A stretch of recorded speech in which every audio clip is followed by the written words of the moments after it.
Kalau rakyat tak mau BRIM, esok saya mansuhkan BRIM. Saya nak tanya orang Baling, nak BRIM ke tak nak BRIM? Tak kuat. Kuat lagi. Rakyat nak BRIM. Saya nak tanya orang Baling, BRIM ini dedak ke? BRIM ini rasuah ke? Apa erti rasuah? Kalau rasuah, kita bagi dengan syarat undi UMNO dan Barisan Nasional. Itu rasuah.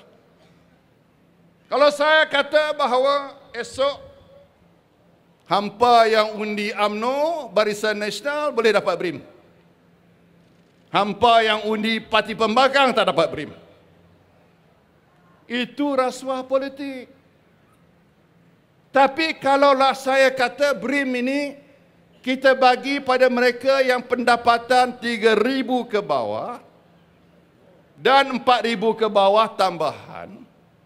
Tak kira dia sokong UMNO ke, Barisan Nasional ke, sokong pembangkang ke, itu adalah hak dia di bawah sistem demokrasi.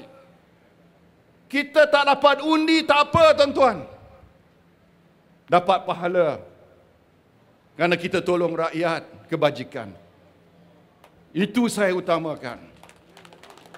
Soal undi itu hak tuan-tuan. Soal pahala. Kerana apa? Kerana kebajikan.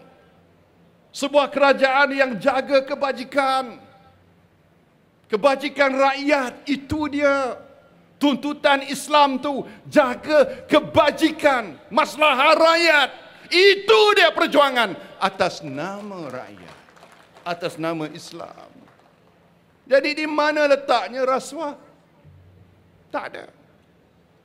Sebab itulah Dr. Mahathir bila orang dah kutuk dia, dia buat U-turn. Tak dan 3 minggu dia buat U-turn. Sebab tu saya kata dia jago U-turn. U-turn. Sebab apa? Rakyat marah. Parti dia pun.